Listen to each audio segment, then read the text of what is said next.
بسم الله الرحمن الرحيم الحمد لله رب العالمين والصلاة والسلام على أشرف الأنبياء والمرسلين سيدنا ومولانا محمد وعلى آله وأصحابه أجمعين وبعد. آج قرآنی مضامین کے خلاصے کی ابتدا 25ویں پارے سے ہو رہی ہے. اللہ تعالیٰ ارشاد فرماتے ہیں الیہ یرد علم الساعہ، قیامت کا علم اللہ ہی کی طرف لوٹتا ہے کہ اللہ ہی جانتے ہیں کہ قیامت کب قائم ہوگی. وما تخرج من ثمرات من اکمامها، اور خوشوں سے کیا برآمد ہوتا ہے، کیسے پھل نکلتے ہیں، یہ بھی اللہ ہی جانتے ہیں. وما تحمل من انثى ولا تضع الا بعلمه، اور جو کچھ کسی مادہ نے اپنے حمل میں اٹھا رکھا ہے یا اسے وہ جنتی ہے تو اس کی اطلاع بھی اللہ ہی کو حاصل ہے، اللہ کے علاوہ کوئی نہیں جانتا ہے. یہاں ایک بات سامنے آتی ہے، وہ یہ کہ قرآن کریم یہ کہہ رہا ہے کہ عورت کو جو حمل ٹھہرتا ہے تو اللہ ہی جانتا ہے کہ وہ کیا ہے، جبکہ آج کے دور کے اندر وسائل اتنی ترقی کر چکے ہیں کہ تجربات کے ذریعے وسائل کی مدد سے اس بات کا فیصلہ کر لیا جاتا ہے کہ بچہ جو ماں کے پیٹ کے اندر ہے نر ہے یا مادہ ہے، لڑکا ہے یا لڑکی ہے. تو لہذا قرآن کریم کا یہ کہنا کہ اللہ ہی جانتے ہیں کہ ماں کے پیٹ میں کیا ہے، یہ کس طرح درست ہو سکتا ہے. اس سلسلے میں پہلی بات تو یہ یاد رکھیے گا کہ قرآن کریم کا قطعاً یہ دعویٰ نہیں ہے کہ لڑکا یا لڑکی ہونے کا علم اللہ کو حاصل ہے، کسی اور کو نہیں ہے. اس لیے میں نے واضح الفاظ میں جو ترجمہ کیا ہے آپ بار بار اسے پڑھیے. اس میں کہیں بھی یہ بات نہیں ہے کہ قرآن کریم یہ کہتا ہو کہ لڑکا یا لڑکی ہونے کا علم اللہ کے علاوہ کسی اور کو حاصل نہیں ہوتا، بلکہ قرآن کریم نے مطلق فرمایا ہے کہ ماں کے پیٹ میں جو بھی ہے وہ کیا ہے، اللہ ہی جانتے ہیں کہ وہ کیا ہے. یعنی اس کے مجموعے کو اللہ کی ذات جانتی ہے، اور مجموعہ کا مطلب یہ ہے کہ اس کا ایک حصہ اس کا نر یا مادہ ہونا ہے، ورنہ اس کے علاوہ اس پیدا ہونے والے بچے کا غریب یا امیر ہونا، نیک یا بد ہونا، مومن یا کافر ہونا، یہ علم بھی، اور کتنی لمبی اس کی زندگی ہوگی، کتنی عمر پائے گا، یہ ساری چیزوں کا مجموعہ وہ بچہ ہے جو ماں کے پیٹ کے اندر ہے. اور ظاہر بات ہے کہ ڈاکٹر زیادہ سے زیادہ یہی بتا سکتے ہیں کہ یہ لڑکا ہے یا لڑکی ہے، لیکن اس کی غربت اور امارت کا فیصلہ، اور اس کے نیک و بد ہونے کا فیصلہ، اس کے کافر اور مومن ہونے کا فیصلہ یہ ڈاکٹر نہیں کر سکتے. اس کا علم اللہ فرماتے ہیں میرے علاوہ کسی اور کو حاصل نہیں ہے. گویا اس کے مجموعے کا علم اللہ کے پاس ہے. اگر اس کی کوئی ایک جزی کوئی بتا دیتا ہے تو وہ اس کے منافی اور اس کے خلاف نہیں رہے گی. اور دوسری بات یہ کہ میں اس میں اپنا ایک تجربہ بھی آپ حضرات سے عرض کرنا چاہوں گا. ایک الٹرا ساؤنڈ کے بڑے ماہر ڈاکٹر میرے دوست ہیں، ایک دفعہ میرے پاس آئے، مٹھائی کا ڈبہ بھی لے کر کے آئے اور بچے کا نام تجویز کرنے کے لیے کہا، اور کہنے لگے کہ میری 3 لڑکیاں ہیں اور اب ایک لڑکا پیدا ہوا ہے، ہمیں بڑی خوشی ہے، آپ اس کے لیے مناسب نام تجویز کر دیجئے. پھر انہوں نے اپنا واقعہ بتایا. کہنے لگے کہ الٹرا ساؤنڈ کے اندر میں نے باہر سے کورس کیا اور بڑی اس کے لیے مہارت حاصل کی، اور یہاں آ کر کے پریکٹس کر رہا ہوں، اور ہمیں لڑکے کی بڑی تمنا تھی، لیکن ہماری 3 لڑکیاں ہیں، دونوں میاں بیوی بڑے پریشان تھے.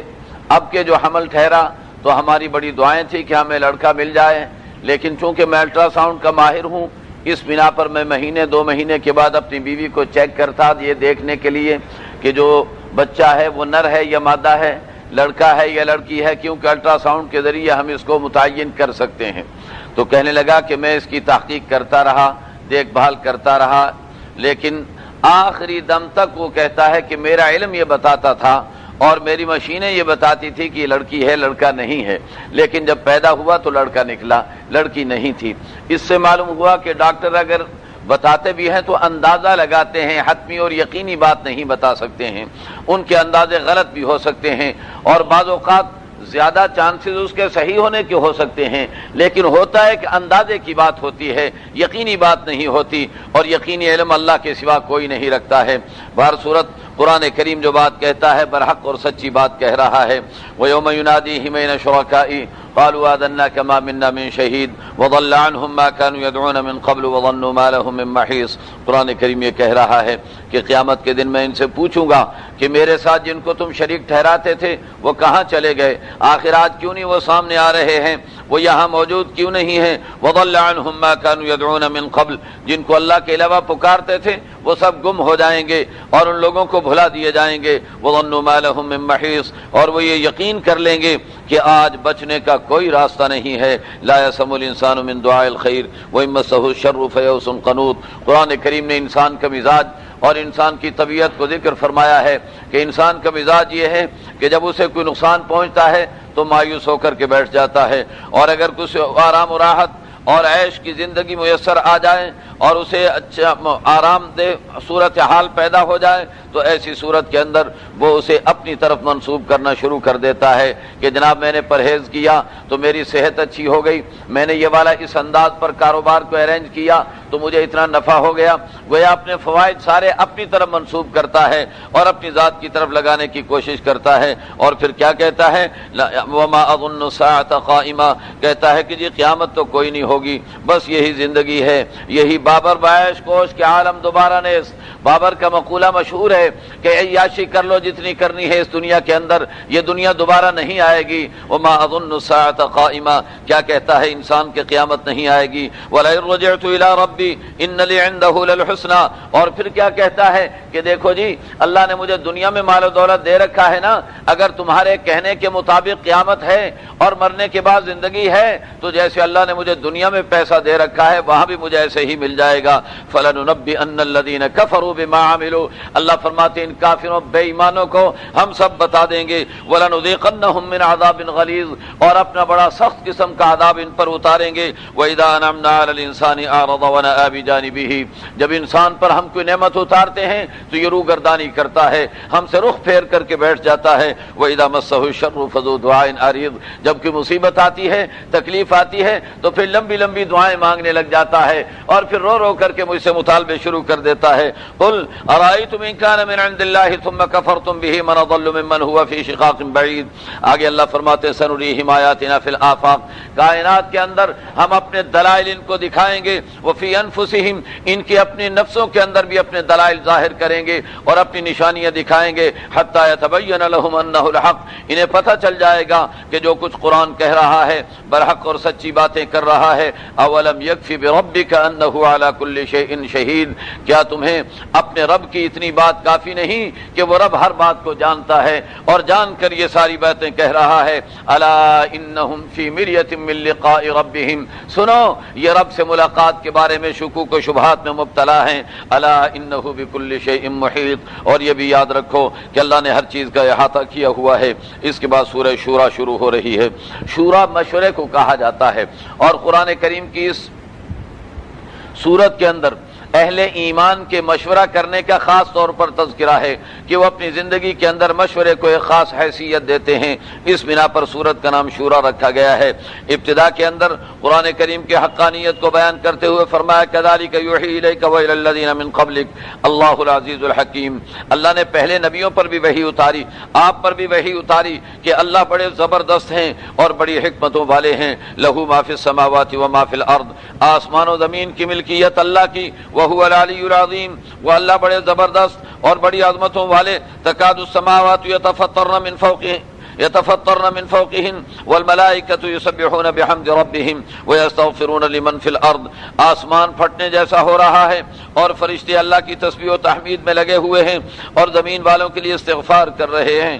الا ان اللہ هو الغفور الرحیم، سنو اللہ بڑے معاف کرنے والے اور بڑے ہی رحم فرمانے والے ہیں. والذین اتخذوا من دونه اولیاء اللہ حفیظ علیہم وما انت علیہم بوکیل وکذلک اوحینا الیک قرآنا عربیا، ہم نے اسی طریقے پر قرآن کو عربی زبان میں آپ پر نازل کیا ہے اور اس کے مقاصد کیا ہیں؟ لتنذر ام القری ومن حولها، کہ آپ اس قرآن کریم کے ذریعے مکہ مکرمہ اور اس کے اطراف و جوانب کے بسنے والوں کو ڈراتے رہیں. اور یہ یاد رکھیے کہ ام القری مکہ مکرمہ پوری زمین کا مرکز سمجھا جاتا ہے اور اس کے اطراف میں بسنے والی پوری کائنات، پوری دنیا اس کے اطراف میں بسنے والی ہے۔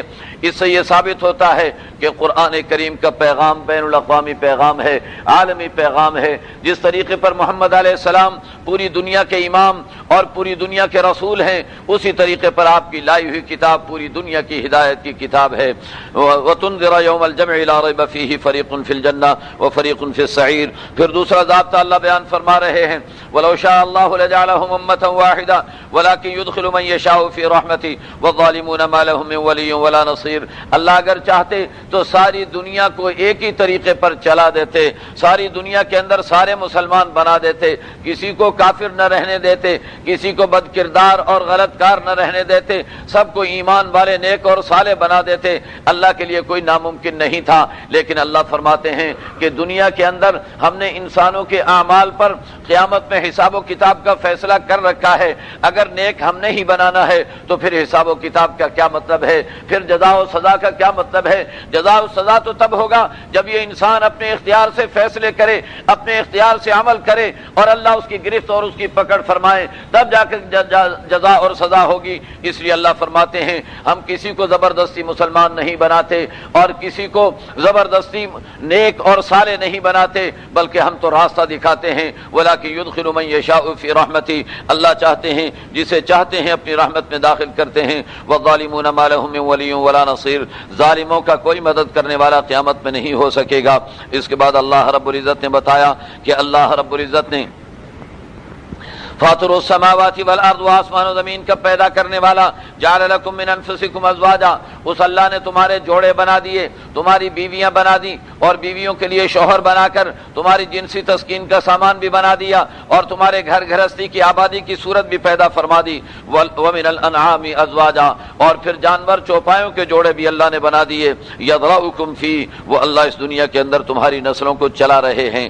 لیس کمثلہ شیء، ایسے اللہ ہیں کہ اس اللہ کے ہم مثل دنیا کے اندر کوئی نہیں ہے۔ آپ کو یاد ہوگا میں نے ایک روز عرض کیا تھا کہ ہمارا عقیدہ ہے کہ اللہ کے لیے جو اعضاء و جوارح قرآن نے ثابت کیے ہیں ہم انہیں تسلیم کرتے ہیں، لیکن وہ کیسے ہیں اس بات کا تعین اس لیے نہیں کیا جا سکتا کہ اللہ جیسا کائنات کے اندر کوئی نہیں ہے، لہذا اللہ کا ہم مثل کوئی نہیں سمجھا جائے گا۔ وہ سمیع البصیر، وہ سنتا بھی ہے، وہ جانتا بھی ہے، وہ دیکھتا بھی ہے۔ یہیں سے ہم اس بات کا تعین کر سکتے ہیں کہ سننے والا انسان بھی ہے، دیکھنے والا انسان بھی ہے، سننے والا رب بھی ہے، دیکھنے والا رب بھی ہے، لیکن انسان کے دیکھنے میں اور رب کے دیکھنے میں زمین و آسمان کا فرق ہے، انسان کے سننے میں اور رب کے سننے میں بھی زمین و آسمان کا فرق ہے۔ اللہ نے خود قرآن میں فرمایا ہے هل أتى على الإنسان حين من الدهر لم يكن شيئا مذكورا إنا خلقنا الإنسان من نطفة أمشاج نبتليه فجعلناه سميعا بصيرا۔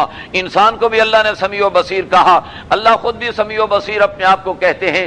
فرق کیا ہے؟ حدیث شریف کے اندر آتا ہے کہ وہ رب ذوالجلال اتنی سماعت، قوت سماعت رکھنے والا اور اتنی قوت بصارت رکھنے والا ہے کہ اگر رات کے اندھیرے کے اندر کالے پتھر پر کالی چیونٹی چل رہی ہو تو رب اس کے چلنے کو دیکھ بھی لیتا ہے اور اس کی آہٹ کو سن بھی لیتا ہے۔ اس رب کی سماعت اور بصارت کا یہ عالم ہے۔ اس لیے اللہ کی کسی چیز کو بھی مخلوق کی کسی چیز کے ساتھ تشبیہ نہیں دیا جا سکتا۔ لہو مقالید السماوات والارض، آسمان و زمین کے خزانوں کی کنجیاں اکیلے اللہ کے پاس ہیں۔ یبسط الرزق لمن یشاء ویقدر، جس کے لیے چاہے روزی کو پھیلا دے، جس کے لیے چاہے روزی کو تنگ کر دے۔ انہ بکل شیء علیم، ہر چیز کا جاننے والا۔ شرع لکم من الدین ما وصى به نوحا والذی اوحینا الیک وما وصینا به ابراہیم وموسیٰ وعیسیٰ ان اقیموا الدین ولا تتفرقوا فیہ۔ اللہ فرماتے میرے نبی آپ کے لیے بھی ہم نے ایک دین وضع کیا ہے، وہی دین ہم نے نوح علیہ السلام کے لیے وضع کیا تھا، وہی دین ابراہیم کے لیے، وہی دین موسیٰ کے لیے، وہی دین عیسیٰ کے لیے۔ تمام انبیاء کا ایک ہی پیغام تھا اور ایک ہی دین تھا۔ اس بنا پر میں یہ کہتا ہوں کہ وحدت ادیان اگر ماننا ہوگا تو یہی تسلیم کرنا پڑے گا کہ سارے نبیوں کا دین ایک ہے اور وہ اسلام ہے۔ ان الدین عند اللہ الاسلام، اللہ کی نگاہ میں دین صرف اسلام ہی ہے۔ اور اس کی تعلیمات کیا ہیں؟ ان اقیموا الدین ولا تتفرقوا فیہ، دین کو قائم کرو اور آپس میں فرقہ واریت نہ پیدا کرو۔ فرقہ واریت کے بارے میں سورہ روم کے اندر میں آپ کو بتا چکا ہوں کہ فرقہ واریت کی جڑ یہ بنتی ہے کہ جیسے ہی انسان قرآن سے ہٹتا ہے فرقہ واریت میں مبتلا ہوتا ہے۔ جو قرآن کے دامن میں آئے گا فرقہ واریت سے قرآن اس کی حفاظت کرے گا۔ گا اور اسے محفوظ کر دے گا۔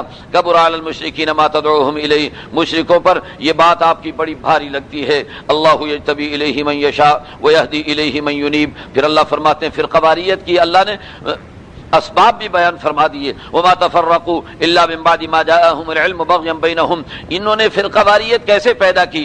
اس طریقے پر کہ پہلے علم آیا، آسمان سے وحی اتری، بغيا بينهم، ان لوگوں نے اپنی خواہشات کو پورا کرنے کے لیے سرکشی اختیار کی اور قرآن سے روگردانی اختیار کی، جس کے نتیجے کے اندر فرقے، ٹولیاں اور جماعتیں بن گئیں۔ ولولا کلمۃ سبقت من ربک، اس کے بعد اللہ فرماتے ہیں فلذلک فادع، اسی کے لیے آپ دعوت دیجئے، اللہ کی طرف لوگوں کو بلائیے، واستقم کما امرت، اور جس بات کا اللہ نے آپ کو حکم دیا ہے اس پر جمے رہیے اور ثابت قدمی کا مظاہرہ فرمائیے۔ قرآن کریم کی یہ آیت اتنی اہم آیت ہے کہ اللہ کے نبی علیہ الصلوۃ والسلام پورے قرآن کریم کے اندر اس لفظ کو مشکل ترین آیت قرار دیتے تھے، فاستقم کما امرت، کہ جیسے اللہ نے آپ کو حکم دیا ہے ویسے آپ ثابت قدمی اور ویسے آپ سیدھے رہ کر کے کام کیجئے۔ حضور علیہ الصلوۃ والسلام سے حضرت ابوبکر صدیق نے پوچھا کہ یا رسول اللہ قد شبتا، اے اللہ کے رسول آپ بوڑھے ہو گئے، آپ کے بال مبارک سفید ہونے لگ گئے۔ میرے نبی نے فرمایا کہ شیبتنی ہود و اخواتها، اور ایک دوسری روایت کے اندر آتا ہے کہ اللہ کا یہ جملہ فاستقم کما امرتا، اس جملے نے مجھے بوڑھا کر دیا ہے کہ میں اس بات کو سوچ کر پریشان ہو جاتا ہوں کہ جیسے میرے اللہ چاہتے ہیں میں ویسا عمل کر بھی سکوں گا یا نہیں کر سکوں گا، اس بات پر میں پریشان ہو جاتا ہوں۔ بہر صورت بڑی بات ہے کہ اللہ ہمیں استقامت نصیب فرما دیں۔ ولا تتبع اهواءهم، ان لوگوں کی خواہشات کے پیچھے نہ چلیں۔ وامرت ليعدل بينكم الله ربنا وربكم، اس کے بعد اللہ فرما رہے ہیں من كان يريد حرث الاخرة نزد له في حرثه، یاد رکھیے کہ دنیا کی زندگی کے طالب جو ہوں گے، ہاں جو آخرت کے طلبگار ہیں، اللہ اس کی طلب کے اندر برکت عطا فرماتے ہیں۔ ومن كان يريد حرث الدنيا نؤته منها، دنیا کے طلبگاروں کو اللہ دنیا میں سے تو قسمت کے بقدر دیں گے لیکن آخرت کے اندر ان کا کوئی حصہ نہیں ہوگا، اس لیے مانگیے اللہ سے تو آخرت طلب کیجئے، جب آخرت ملے گی تو دنیا خود بخود جھونگے کے اندر اللہ عطا فرما دیا کرتے ہیں۔ اس کے بعد اللہ رب العزت نے یہ فرمایا کہ دیکھیے اللہ رب العزت اپنے بندوں کے لیے بڑے ہی رحیم اور شفیق ہیں۔ وَهُوَ الَّذِي يَقْبَلُ التَّوْبَةَ عَنْ عِبَادِهِ وَيَعْفُو عَنِ السَّيِّئَاتِ وَيَعْلَمُ مَا تَفْعَلُونَ، وہی اللہ بندوں کی توبہ قبول کرتے ہیں، گناہوں کو معاف کرتے ہیں، تمہارے اعمال کو جانتے ہیں۔ وَيَسْتَجِيبُ الَّذِينَ آمَنُوا وَعَمِلُوا الصَّالِحَاتِ وَيَسْتَجِيبُ الَّذِينَ آمَنُوا وَعَمِلُوا الصَّالِحَاتِ، ایمان والے اعمال صالحہ والوں کی دعا کو قبول کرتے ہیں۔ وَيَزِيدُهُم مِّن فَضْلِهِ، اور انہیں اپنے فضل سے اور اضافہ فرما دیتے ہیں۔ اور اللہ کے فضل سے اضافے کا مطلب اللہ کی رضامندی اور اللہ کی زیارت کا جنت کے اندر نصیب ہو جانا، اللہ ہم سب کو نصیب فرما دے۔ والکافرون لهم عذاب شدید ولو بسط اللہ الرزق لعباده لبغوا فی الارض، اگر اللہ بے پناہ بے تحاشا روزی دے دیں اپنے بندوں کو تو یہ فساد مچا دیں گے اور دنیا کے اندر شرارتیں کرنے لگ جائیں گے۔ ولکن ينزل بقدر ما یشاء، لیکن اللہ مخصوص اندازے کے مطابق نازل کرتا ہے۔ وهو الذي ينزل الغيث من بعد ما قنطوا، وہی اللہ بارش برساتا ہے، وہی اللہ اپنی رحمتیں پھیلاتا ہے۔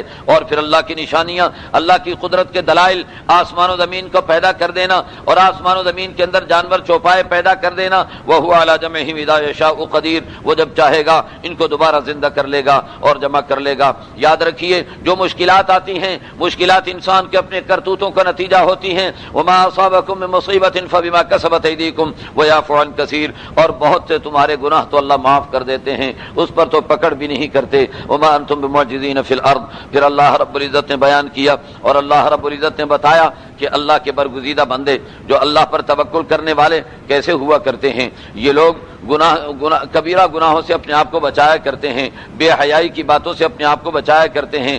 اگر کبھی غصہ آ جائے تو غصے پر عمل درآمد کرتے ہوئے دوسرے پر ظلم کرنے کی بجائے اسے معاف کر دیا کرتے ہیں، اپنے رب کی باتوں پر لبیک کہتے ہیں، نماز قائم کرتے ہیں، اپنے معاملات کو مشورے سے طے کرتے ہیں اور جو ہم نے انہیں عطا فرما رکھا اس میں سے خرچ کرتے ہیں۔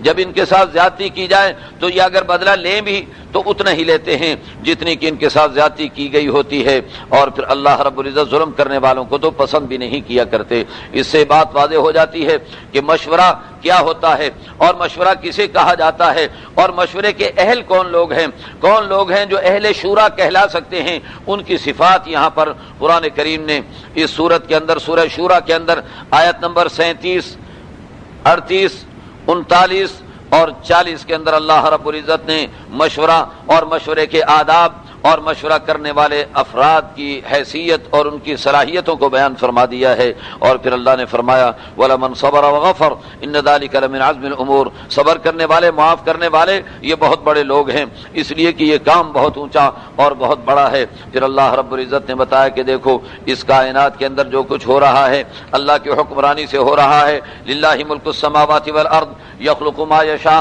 آسمان و زمین کی حکمرانی اللہ ہی کے لیے، وہ جو چاہے پیدا کرتا ہے۔ یہب لمن یشاء اناسا، کسی کو چاہے تو لڑکیاں ہی لڑکیاں عطا فرما دے، ویہب لمن یشاء الذکور، اور کسی کو چاہے تو لڑکے ہی لڑکے عطا فرما دے، او یزوجہم ذکرانا و اناسا، یا لڑکے لڑکیاں دونوں کسی کو عطا فرما دے، ویجعل من یشاء عقیما، اور چاہے تو کسی کو دونوں اجناس سے محروم کر دے اور بانج بنا دے۔ انہ علیم قدیر، وہ اللہ بڑے علم والے، وہ اللہ بڑی قدرتوں والے۔ اور یاد رکھیے کہ اللہ رب العزت بندوں سے جو خطاب کرتے ہیں، انبیاء علیہم السلام پر جو پیغام اتارتے ہیں، یا تو اللہ کی طرف سے وحی ہوتی ہے، اور یا پھر پس پردہ اللہ گفتگو کرتے ہیں، یا فرشتہ بھیج کر اللہ رب العزت انہیں پیغام دے دیا کرتے ہیں۔ وَكَذَلِكَ وَحَيْنَا إِلَيْكَ رُوحًا مِّنْ أَمْرِنَا، اے میرے نبی ہم نے آپ کی طرف یہ جو قرآن اتارا ہے، مَا كُنْتَ تَدْرِي مَا الْكِتَابُ وَلَا الْإِيمَانُ، آپ نہیں جانتے تھے کہ لکھنا پڑھنا کیا ہوتا ہے، ایمان کیا ہوتا ہے، کتاب کیا چیز ہے، وَلَكِنْ جَعَلْنَاهُ نُورًا نَهْدِي بِهِ مَن نَّشَاءُ مِنْ عِبَادِنَا، لیکن ہم نے آپ کو ایک ایسا نور عطا فرما دیا جس کے ذریعے ہم اپنے بندوں کو ہدایت کا راستہ ہموار کرتے ہیں۔ وَإِنَّكَ لَتَهْدِي إِلَى صِرَاطٍ مستقیم، آپ صراط مستقیم کی لوگوں کو رہنمائی فرماتے رہیے۔ صراط اللہ الذی لہ ما فی السماوات وما فی الارض، یہ راستہ اس اللہ کا ہے جس کے لیے آسمان و زمین کی ساری ملکیت ہے۔ الا الی اللہ تصیر الامور، سنو تم اللہ ہی کی طرف لوٹ کر کے جانے والے ہو۔ اس کے بعد سورہ زخرف شروع ہو رہی ہے۔ زخرف زیب و زینت کو کہا جاتا ہے، ڈیکوریشن کو کہا جاتا ہے۔ اللہ رب العزت نے اس صورت کے اندر اس بات کو بیان فرمایا ہے کہ اللہ کافروں کو زیب و زینت دنیا کی عطا فرماتے ہیں، اور اس میں اللہ کے ہاں صرف ان کی نافرمانی کی وجہ سے ان پر کوئی رکاوٹ پیدا نہیں کی جاتی۔ اس بنا پر پوری سورت کا نام اس حوالے سے تجویز کر دیا گیا اور زخرف نام رکھا گیا ہے۔ اس کے بعد اللہ نے ابتدا کے اندر قرآن کریم کی اہمیت کو واضح کرنے کے لیے بتایا کہ قرآن واضح کتاب ہے، عربی زبان کے اندر اتاری گئی ہے تاکہ تم عقل کو استعمال کر سکو۔ وَإِنَّهُ فِي أُمِّ الْكِتَابِ لَدَيْنَا لَعَلِيٌّ حَكِيمٌ، آگے قرآن کریم نے بتایا نبوت کے مسئلے کو ثابت کرتے ہوئے کہ پہلے جتنے انبیاء آئے ہیں ان کا مذاق اڑایا گیا ہے، اگر آپ کا مذاق اڑایا جا رہا ہے تو یہ انبیاء کے ساتھ ایسا ہوتا چلا آ رہا ہے، یہ آپ کی نبوت کی واضح دلیل ہے۔ ایسے لوگ جو نبیوں کا مذاق اڑائیں، ایسے لوگوں کی ہم بڑی سخت گرفت کیا کرتے ہیں اور انہیں ہم تباہ کر کے رکھ دیا کرتے ہیں، اور پہلوں کے اندر اس کے لیے عبرت کا سامان موجود ہے۔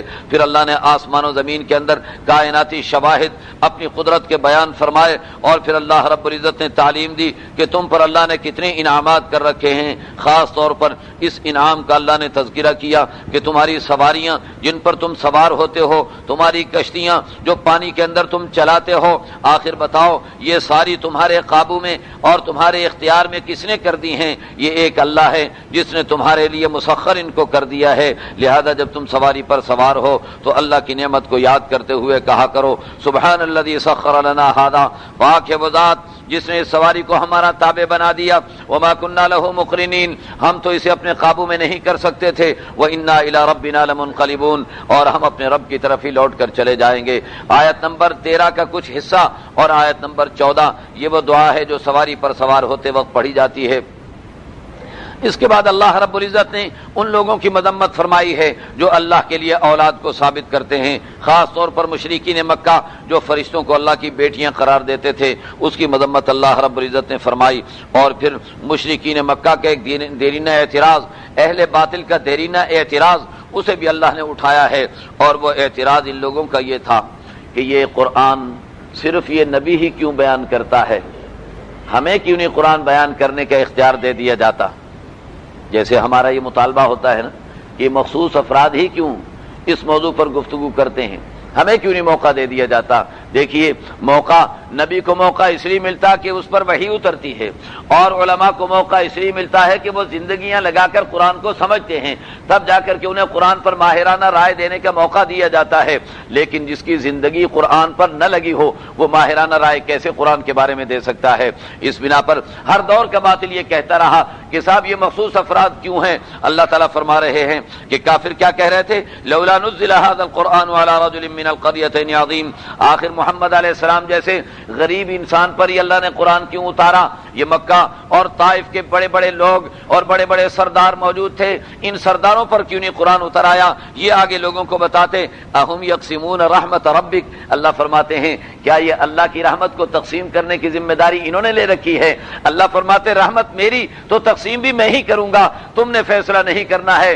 اللہ اعلم حیث یجعل رسالتہ، اللہ جانتے ہیں کون رسول بننے کے لائق ہے اور کون رسول بننے کے لائق نہیں ہے، اس بنا پر یہ فیصلہ بندوں نے نہیں کرنا ہے بلکہ اللہ ہی یہ فیصلہ فرمائیں گے۔ اور پھر اس کے بعد اللہ نے فرمایا کہ باقی رہا مسئلہ دنیا کے مال و دولت کا اور دنیا کی چیزوں کا، تو یاد رکھیے کہ اس مال و دولت اور ان چیزوں کے لیے ایمان اور کفر کو اللہ بنیاد نہیں بنایا کرتے۔ ولولا ان یکون الناس امۃ واحدہ، اگر ساری دنیا کے لوگوں کے کافر بن جانے کا شبہ نہ ہوتا اور اندیشہ نہ ہوتا، لجعلنا لمن یکفر بالرحمن لبیوتہم سقفا من فضہ ومعارج علیہا یظہرون، تو کافروں کے لیے جو رحمان کے منکر ہیں ان کے لیے ان کے گھروں کو سونے چاندی کا ہم بنا دیتے، ان کی سیڑھیوں کو سونے چاندی کا بنا دیتے۔ ولبیوتہم ابوابا وسررا علیہا یتکئون وزخرفا، ان کے دروازے سونے کے اور ان کی چارپائیاں سونے کی بنا دیتے اور اسے زیب و زینت اور بہترین قسم کا ڈیکوریشن فراہم کر دیتے۔ وَإِن كُلُّ ذَلِكَ لَمَّا مَتَاعُ الْحَيَاةِ الدُّنْيَا،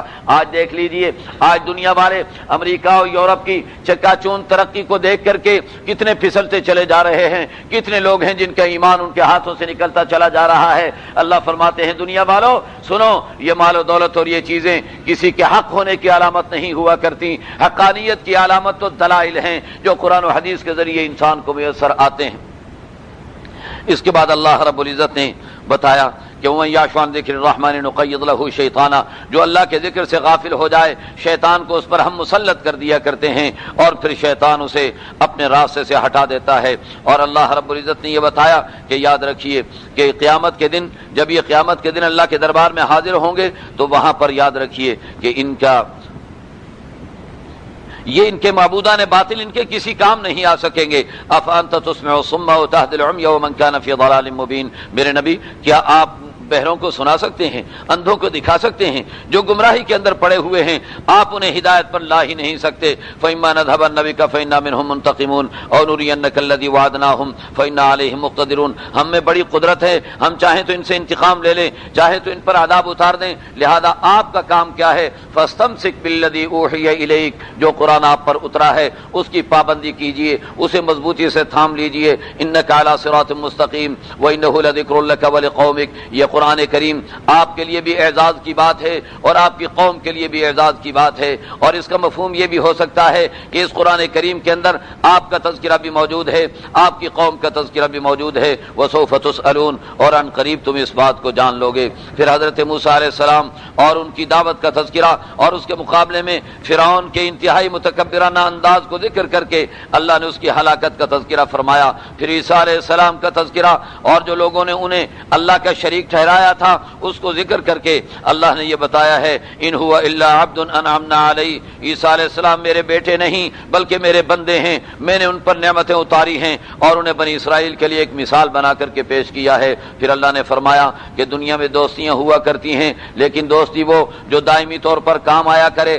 یاد رکھو قیامت کے دن دوست الاخلاء یومئذ بعضهم لبعض عدو الا المتقین، قیامت کے دن دوست بھی آپس میں دشمن بن جائیں گے، ہاں متقی لوگ ایک دوسرے کے ساتھ دینے والے ہوں گے۔ یا عباد لا خوف علیکم اليوم ولا انتم تحزنون، پھر اللہ نے جنت میں داخلے کا ذکر فرمایا اور جہنم کی سزاؤں کا اللہ رب العزت نے ذکر فرمایا، اور ذکر فرمانے کے بعد اللہ رب العزت نے یہ تعلیم دی ہے اور یہ بتایا ہے وَلَئِن سَأَلْتَهُم مَّن خَلَقَهُمْ لَيَقُولُنَّ اللَّهُ، آپ ان سے پوچھئے کہ کس نے بنایا تمہیں تو یہ بے اختیار پکار اٹھیں گے کہ اللہ نہیں بنایا ہے. وقیلہ یا رب ان ہؤلاء قوم لا یؤمنون. نبی یہ کہا کرتے تھے کہ اللہ یہ قوم ایمان نہیں لاتی، لہذا میرے نبی آپ بھی دیکھ لیجئے اگر یہ لوگ ایمان نہیں لاتے فاصفح عنہم وقل سلام، آپ ان سے درگزر کیجئے اور انہیں سلام کر کے بہترین انداز میں ان سے پہلو تہی اختیار کیجئے. فسوف یعلمون، ان قریب یہ جان جائیں گے. اس کے بعد سورہ دخان ہے، مکی سورت ہے، اور اس سورت کے اندر رسالت کے موضوع کو زیادہ اہمیت دی گئی ہے. ابتدا میں قرآن کریم کی حقانیت اور لیلۃ القدر میں قرآن کریم کے نزول کو بیان کیا گیا، پھر اللہ کی قدرت کو بیان کیا گیا، اور پھر اس کے بعد اللہ رب العزت نے حضرت موسیٰ علیہ السلام کا فرعون سے مقابلہ اور فرعون کا غرق ہونا اور فرعون کی سارے وسائل موسیٰ علیہ السلام اور ان کی قوم کے حوالے کرنے کا تذکرہ اللہ نے فرما دیا، اور یہ بھی بتا دیا کہ فرعون جو دنیا کا بڑا جابر و ظالم حکمران تھا جب وہ مرا ہے اور غرق ہوا ہے، فما بکت علیہم السماء والارض وما كانوا منظرین، نہ آسمان ان پر رویا ہے نہ زمین اس پر روئی ہے اور نہ اسے ذرہ برابر مہلت دی گئی ہے، اور بنی اسرائیل کو ہم نے نجات عطا فرما دی. پھر اللہ رب العزت نے بتایا کہ آسمان و زمین کو اللہ نے بے مقصد پیدا نہیں کیا ہے. پھر اللہ نے جنت اور جہنم کا تذکرہ کر کے دنیا کو یہ تعلیم دی ہے کہ یاد رکھیے کہ جنت میں چلے جانا فضلا من ربک، تیرے رب کے فضل سے ہی میسر ہو سکے گا. ذالک هو الفوز العظیم، یہی بڑی کامیابی ہے. اور اس قرآن کریم کو ہم نے آپ کی زبان میں آسان کر دیا تاکہ یہ لوگ نصیحت حاصل کر سکیں. فارتقب انہم مرتقبون، آپ بھی انتظار کیجئے، یہ بھی انتظار کریں، اللہ کا فیصلہ آ کر کے رہے گا. سورۃ الجاسیہ یہ بھی مکی سورت ہے، اور جاسیہ کہتے ہیں گھٹنوں کے بل گر جانے کو. قیامت کے دن ہر ایک گھٹنوں کے بل گرا ہوا اللہ کے دربار میں پیش ہوگا. اللہ نے اس کا تذکرہ اس قرآن کریم کی سورت کے اندر کیا ہے. ابتدا کے اندر اللہ نے توحید کے کائناتی شواہد بیان فرمائے اور واقعاتی دلائل کا تذکرہ فرمایا، اور پھر اللہ رب العزت نے انسان پر ہونے والی نعمتوں کا تذکرہ کیا، اور پھر اللہ نے حضرت موسیٰ علیہ السلام اور ان کی نبوت اور رسالت کا تذکرہ فرمایا. پھر اللہ رب العزت نے یہ بتایا ھذا بصائر للناس وہدی ورحمۃ لقوم یؤمنون. یاد رکھیے کہ یہ قرآن کریم دانش مندی کا درس دیتا ہے انسانیت کو. لہذا دانش مند وہ جو قرآن کی بات کرے، اگر وہ کوئی قرآن کے خلاف بات کرتا ہے قرآن اسے دانش مند نہیں بلکہ ایھا الجاہلون کہہ کر پرلے درجے کا جاہل قرار دیتا ہے. ام حسب الذین اجترحوا السیئات ان نجعلهم. اس کے بعد اللہ رب العزت نے ذکر کیا کہ مشرکین مکہ کہتے تھے کہ یہ دنیا کی زندگی مرنا جینا اور اس کے بعد کوئی آخرت کی زندگی نہیں ہے. قرآن کریم کہتا ہے یہ اندازے اور اٹکل پچو کے گھوڑے دوڑا رہے ہیں. قل اللہ یحییکم ثم یمیتکم، آپ کہہ دیجئے کہ اللہ تمہیں زندہ کریں گے پھر تمہیں ماریں گے پھر تمہیں جمع کریں گے قیامت کے دن جس کے آنے میں کوئی شک و شبہ باقی نہیں ہے. وتری کل امۃ جاسیہ، آپ دیکھیں گے کہ قیامت کے دن ہر جماعت گھٹنوں کے بل گری ہوئی ہوگی. کل امۃ تدعی الی کتابھا، اور ہر ایک کو پکارا جائے گا اس کے نامہ اعمال کی طرف، اور انہیں الیوم تجزون ما کنتم تعملون، اور آج تمہیں وہ بدلہ دیا جائے گا جو تم عمل دنیا کے اندر کیا کرتے تھے. اور انہیں نامہ اعمال دے کر کہا جائے گا ھذا کتابنا ینطق علیکم بالحق، یہ دیکھیے فائل تمہاری حق بیان کر رہی ہے اور تمہاری ایک ایک بات اس کے اندر لکھی ہوئی ہے. انا کنا نستنسخ ما کنتم تعملون، تم دنیا میں جتنے کرتوت کیا کرتے تھے ہمارے فرشتے وہ سارے کے سارے لکھتے چلے جاتے تھے.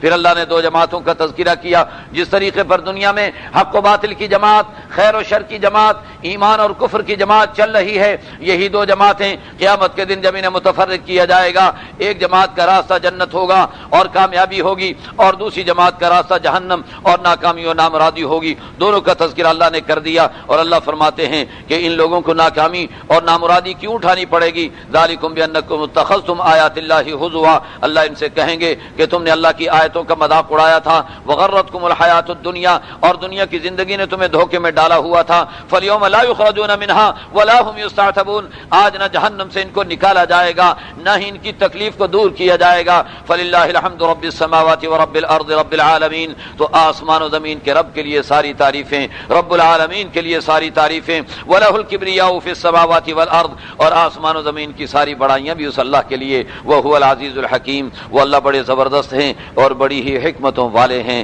ہمیں اللہ زبردست طاقت ہمیں عطا فرما دے اور اپنی حکمتیں بھی امت مسلمہ کو نصیب فرما دے.